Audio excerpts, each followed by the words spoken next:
I think life points to the existence of God and gives some clues as to what God might be like. Hi, I'm Marcus and I've written a short chapter about life in my book The God Puzzle.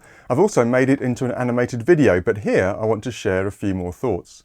You might have expected me to focus on DNA in this piece of the God Puzzle, but DNA could, and in some cases perhaps does, encode for robots. So for me, I felt that was more an issue of complex structure or information. Instead, I wanted to focus on three other aspects of life that stand out to me and I think point to God.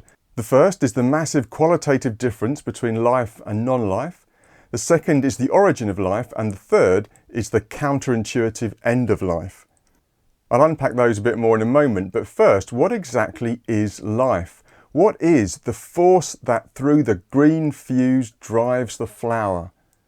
It's actually quite hard to define life with any precision. Sometimes we list functional features like self-replication, but mules can't reproduce, and they're certainly alive, and viruses can reproduce, but are they really alive in the same sense as a mule? In the 60s space exploration series Star Trek, Mr. Spock exclaimed, "It is not life as we know or understand it." Actually, I prefer the more catchy spoof song version. "It's life, Jim, but not as we know it." But the point is, how could we recognise life on another planet when we found it? If it's not life as we know or understand it here on Earth, what characteristics must it have to be life? The molecular biologist Edward Trifonov found that self-reproduction with variants was a common core to many different definitions of life. But I'm not sure this lowest common denominator approach quite captures what is most important or significant to me about life. NASA insists that life has to be a chemical system, which helpfully rules out computer viruses, but we still seem to be skirting around the edge of what life really is. Computational biologist Eugene Koonin acknowledged that defining life is an elusive goal, but he also recognised that we have an intuitive sense of what life is so that we know it when we see it. We might not be able to define in advance the characteristics of extraterrestrial life. I'm sure many things about it would surprise us, but maybe we would be able to recognise it when we found it. If not immediately, then at least after a bit of analysis. For me, the experience of encountering life is deeply profound. It points me to God because when I look at my cat, I know instinctively that I'm not looking at a biological robot. There is something about a living organism that defies definition and resists reduction to inanimate component parts. I admit this intuition may recede somewhat when considering a carrot or microscopic life forms like bacteria, but that does not undermine the strong sense I get that my cat at least is not a biological robot, nor is a lizard or a spider or a dust mite for that matter. As with many of my God Puzzle pieces, I realise how subjective that sounds, and my brain may well be wired to make the biggest distinction between living and non-living things for some survival purpose. Plus, I concede that it might turn out to be possible to build a simple living organism from the ground up, or at least from atoms up. We are a long way from that right now, but one day we might get there, and then, from a chemical and biological perspective at least, we may at last have a first foot on the ladder of life. And yet, as I say, I know when I look into my cat's eyes that I am not looking at a biological robot.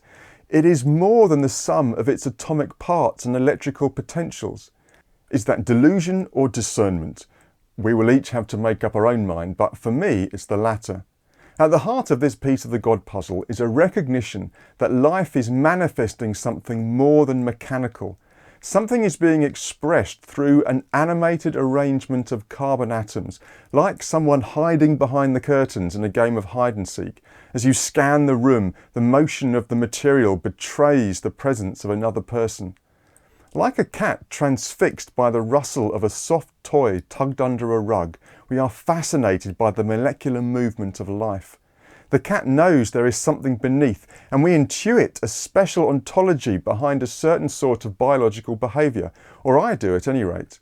Now I know, again, all this can be sneered at. How foolish to think this way now that the science of biology has matured. Vitalism, the belief that life has or requires some non-physical animating element, has long been regarded as utterly disreputable among biologists, and maybe for some of its variants that's a good thing. But a few thoughts occur to me in response. First, what does biology have to say about animal sentience? the experience of living? As far as I'm aware, nothing. No one has any clue as to how consciousness arises in living organisms such as ourselves, or its link to life. Secondly, are we really willing to say at this stage that there is no free agent acting through the mechanics of life? Something that is at least partially causally unlinked from the previous physical state of the universe. I'm as sure as I can be that I make genuine choices that are not completely determined by the previous material state of the world. Maybe my cat can do that too. I know I am not a robot, and I don't think my cat is one either. Thirdly, why do we care so much about animals suffering if they are just biological robots? People don't protest about the cruel conditions of Bitcoin GPUs packed together in hot, noisy warehouses. What's the difference between putting shampoo into a rabbit's eye and pouring milk into a coffee cup if both are just physical processes? Fourthly, and I might be wrong in this, but it's my layman's impression that as our knowledge of the mechanics of life increases, the amount we realise we don't know also increases. With each step forward, the finishing line seems to get further and further away. Our scientific modelling seems like an infinite zoom into the Mandelbrot set. Fifthly, I know I exist as one thing, one being. There is such a unified oneness about me, my consciousness, who I am, that it's hard to see how I, that is what makes me me, can be assembled and swapped out like Theseus's ship.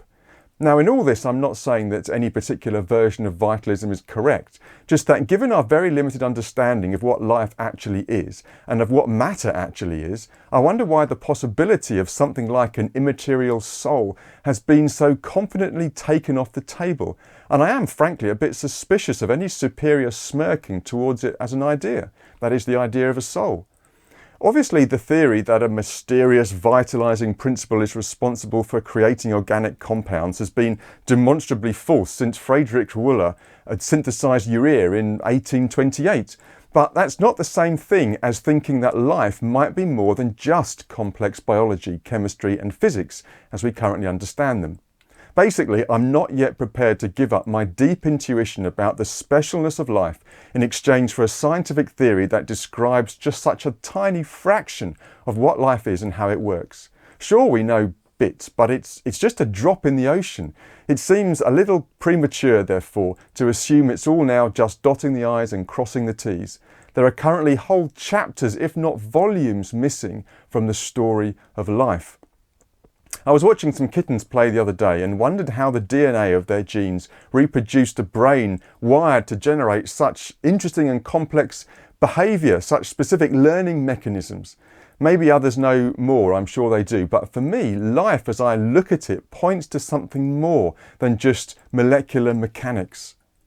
And then I think about the origin of life. I've already said a little bit about that, but again, it seems to me that our scientific knowledge is so meagre that we're not in a place to assume it's just a matter of time before we work out how it all got started. Maybe we will. I'm not saying we settle for God did it and give up investigating and stop trying to understand it better. I wouldn't be at all surprised to find out that there is a naturalistic physical pathway for life's formation. In that case, that the universe was a life-producing one would still be something to be meditated on, marvelled at and remarked upon. But I'm sort of straying into the complexity issue here, so let me bring it back to the most interesting part of life for me, which is that when I look at a living organism, particularly something from the animal kingdom, I have a very deep instinct and intuition that I'm not looking at a robot. And if I'm not looking at a robot, the source of life, its essence, is not just biological, at least as we currently understand these things. And if the spark of life is not just biological, what is it? What am I really looking at? I've talked about life quite a bit, but what about death? The explosive flowering of life expressed so vividly in the opening line of Dylan Thomas's poem seems far too short-lived. Just as quickly as it comes, it goes. Life as we know it has become intimately contaminated, it seems, with death. We seem born to die.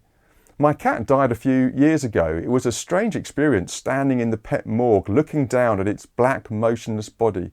It was definitely my cat, but there seemed to be something missing, absent, departed from its corpse.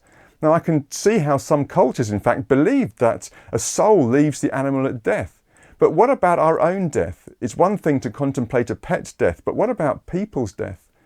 In The Lion King, Mufasa says to his son Simba, "When we die, our bodies become the grass, and the antelope eat the grass, and in that way we are all part of the great circle of life." Elton John then sings triumphantly about this circle of life, as if it was in any way a comforting or exhilarating thought, which it isn't. I mean, think about it. Everything repeats and repeats on an endless loop, being churned around like sand in a cement mixer, being formed and remade, going through the motions and getting mixed up. There is no indivisible, enduring self. We are all part of everything and amount to nothing. Many people around the world tell a similar sort of story about life and death, where death is just part of this circle of life going round and around. It seems to have some sort of mesmerising, hypnotic, soothing effect, but from where I'm standing, death looks less like a benevolent friend and more like a malicious intruder. Death is something that shouldn't be there. It's not something we should embrace, but something we instinctively fight against and try to put off and avoid. Freddie Mercury asked rhetorically, "Who wants to live forever?" But I think most people actually do. At least they would if life was sufficiently lively, lacking in pain and being filled with beauty and joy and love. Then there is all this strange talk you often hear when someone dies. Even some who reject religion speak of loved ones always being with them or being a star in the sky looking down on them. Lemmy Kilminster, Motorhead's lead singer and bassist, often sung about death. He once said in an interview, "In your 20s you think you are immortal. In your 30s you hope you are immortal. In your 40s you just pray it doesn't hurt too much, and by the time you reach my age you become convinced that, well, it could just be round the corner." Even for someone with such an amazing constitution, the corner did eventually come, and Lemmy's funeral was streamed live over the internet. Someone used the expression "passed away," but away where, I wondered. And another said, "Here's to you, Lem. I'm sure I'll see you in my dreams. Have a good time up there." But again, where exactly, I wondered. Lemmy's son said he was back out on the road for the longest tour to the great gig in the sky. And the drummer, Mickey D, said, he's got a band now on the other side, hopefully writing some new tunes. I don't know. I remember thinking it was a bit odd that they all talked like that and wondered what they really believed about death and how they knew. Although Mickey D said he didn't know, he was still trying to articulate an inkling, an intuition, I think, an instinct that death is not the end.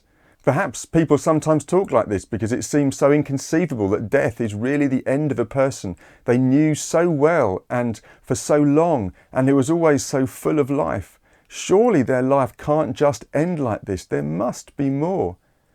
The last to speak was Dave Grohl, the lead singer of the Foo Fighters and a good friend of Lemmy. Through tears of grief, he said, "I know Lemmy was not a religious man. Lord knows neither am I. But this is a song that little Richard sung, and I thought I'd read it." He then read in full the lyrics of a song which ended with a line characteristic of the whole, "Take my hand, precious Lord, lead me home." It was perhaps fitting to end the funeral of a man who loved to play rock and roll with a quote from the architect of rock and roll. But why that song with those words? It just didn't sound like Lemmy's friends thought he no longer existed, and I'm not surprised. For many, the immortality of the soul is a very deep instinct. It gets buried beneath the busyness of life and drowned out by its din, only to resurface again as a faint glimmer of hope at the graveside. It seems that for some reason we have eternity in our hearts. Biblical theism sees God as the source of life, the one who is life and gives life. God breathes into man the breath of life. Jesus says, "I am the way, the truth, and the life." Life is seen here in its broadest and deepest sense, not just living, breathing, moving and reproducing, but living in right relationship to God, rightly connected to Him, receiving our life from Him and enjoying life to the full forever with Him. Our life is not meant to be a short-lived explosion, but an eternal flame that burns brightly forever. And if it is more than a complex molecular configuration, then there is the possibility that when our bodies decompose and return to the ground, our life can in some sense continue, not as a blade of grass or an antelope, but as the non-material, physical, spiritual part of us, waiting to be gloriously reclothed to live in a perfected world. The biblical story is not that our molecules are recycled over and over, but that we ourselves are resurrected. Our spirit is united with an eternal perfected body to live forever in a renewed creation. Now, I'm not arguing for all that here. I'm really just hoping to reawaken your latent instinct that life does not end abruptly with death, that our best hope is more than wafting around wraith-like, and that perhaps paradise could be more solidly familiar than you can currently imagine. In Scientific America, Foerstner writes that the notion of life and non-life as distinct categories is just that, a notion, not a reality. Now that is the exact opposite of what I'm seeing and saying here.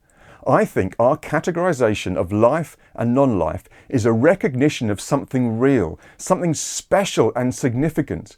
Life is not a circle going nowhere, it's a sign pointing somewhere. There is something moving under the molecular rug that fascinates us and points us to someone. I think life points us to God.